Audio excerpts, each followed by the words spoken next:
탐낭성이 왜곡됐다, 변질이 됐다, 잘못 표현이 되면 문란함, 나쁜 도화, 이렇게 돼가지고 우리 얼마 전 뉴스에 이런 것도 나왔을 겁니다. 저기 N번방 사건 이런 거.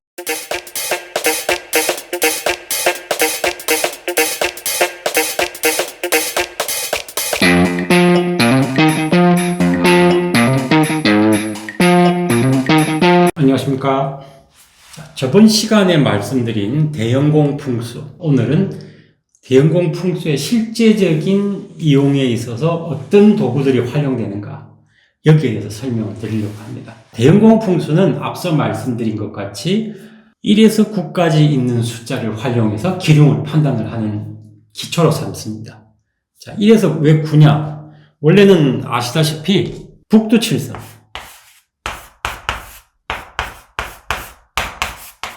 북두칠성을 기준으로 해서 기lum을 판단하는 재료로 삼았는데, 북두칠성은 사실 7개의 별이지만 7개가 아니라고 저번에 한번 말씀을 드렸을 거예요. 실제적인 별의 개수는 9개입니다. 요것과 오늘 설명드리려면 1에서 9까지의 숫자는 완전히 일치가 됩니다. 1에서 9까지의 숫자를 각기 부르는 또 전문 용어가 있고요. 그거에 대한 의미와 또 활용하는 거, 요거에 대해서 설명을 드리도록 하겠습니다. 자, 북두칠성. 북두구성이라고 하는 게 어떻게 보면 더 맞을 수도 있겠죠. 자, 1, 2, 3이라는 그 숫자를 고전에서는 사용을 하지 않았습니다. 뭐라고 사용을 하였느냐? 별도의 이름을 붙여줬어요. 예를 들어서 1이라고 하면, 숫자 1이라고 하면, 지금은 1이라고 쓰면 간단하죠. 근데 고전에서는 이것을 탐낭이라는 이름을 붙여가지고, 뒤에 별이 들어가야 되겠죠? 탐낭성이라고 이름을 붙였습니다. 그래서 1과 탐낭성은 같은 의미입니다. 탐낭성이라고 하고서 사용은 숫자 1을 한 거죠. 어떻게 보면 쉽게 표현될 수 있는 숫자를 놔두고 탐낭성이라는 이름을 가지고 이걸 대신해서 쓴 거죠. 쉽게 말해서 그렇게 하지 마라, 너무 쉽게 하지 마라, 이런 의미도 있고, 여기에 어떤 의미를 부여해서 해석을 하려고 했던 것도 의미가 있는 것 같습니다. 자, 그래서 탐낭성은 그럼 뭐냐? 탐낭성은 그 상징성이 북쪽을 상징하고요. 북쪽을 상징하고, 그 다음 또 물과 관련이 있습니다. 물의 성질도 가지고 있어요. 물의 성질도 가지고 있으면서 숫자 1하고 매칭이 된다고 했을 때, 자, 이게 잘 되면은 문장가, 요즘 말로는 글문자를 쓰기도 하고요.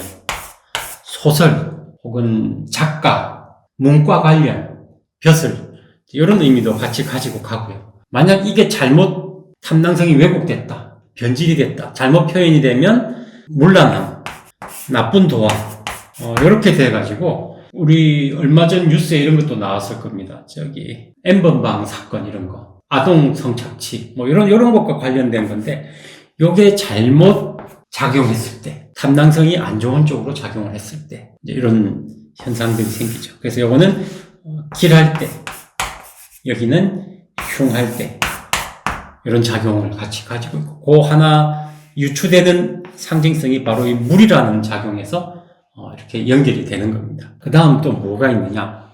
인체로 말을 하자면 비뇨기 쪽을 얘기합니다. 비뇨기. 역시 비뇨기 쪽도 건강한가 나쁜가. 제일 비뇨기 쪽의 대표적인 것 중에 하나가 여성도 질병이 있고요. 여성 같은 경우는 부인과, 남성 같으면 전립선, 이런 관련 질병에 취약한가 튼튼한가, 이게 이제 숫자 1의 어떤 상태, 좋은가 나쁜가. 또 저 시간으로 만약 본다면 오후 11시에서 새벽 1시, 오전 1시 요 사이를 얘기하죠. 사실 이 사이에 어떻게 사람이 활동을 해서 나쁘게 된다거나 좋게 된다는 건 없지만, 극히 드물지만, 시간에 있어서 한 가지 더, 쥐띠해 혹은 쥐띠 자의 연도 혹은 핏기 이런 사람들이 영향을 많이 받게 됩니다. 이런 사람들이 좋게 되느냐 나쁘게 되느냐, 좋게 된다면 이런 쪽으로 좋게 되느냐 아니면 이런 쪽으로 나쁘게 되느냐, 이런 영향들을 같이 받게 된다는 것이죠. 탐낭성은 또 한 가지 특징이 있습니다. 과거로 치면 문장이 좋으면 벼슬을 하게 됩니다. 벼슬을 하게 되고, 벼슬을 하게 된다는 것은 현대어로 얘기를 한다면 공무원이 된다는 얘기죠. 공무원이 된다는 얘기고, 공무원이 된다는 것은 과거에 있어서는 제일 출세의 첫 번째 조건이었어요. 현대는 안 그렇죠. 그렇지만 어떤 상징성은 가지는 거니까요. 이 벼슬을 한다, 공무원이 된다. 요즘은 또 공사도 있겠네요. 공사, 공기업과 사기업이 이렇게 결합된 형태로 운영되는 것. 그런 쪽에 연관된 직장을 가지게 되는 경우도 있고, 이렇게 큰 가지수는 굉장히 많지만, 자, 요게 마지막으로 한 가지 더 설명을 드리면, 계절, 겨울입니다. 겨울, 한겨울, 겨울. 여기에 만약 숫자가 좋으면 겨울에 성공하는 경우가 생기고요. 만약 이 숫자가 잘못된 방향으로 나간다면 겨울에 문제가 생기는 겁니다. 간단하지만 계절, 상징성, 방위, 인체, 시간에 대해서 말씀을 드렸습니다. 그러면 오늘은 숫자 1에 대해서 설명을 드렸고요. 다음 시간에는 숫자 2에 대해서 간략하게 또 설명을 드리도록 하겠습니다. 네, 감사합니다.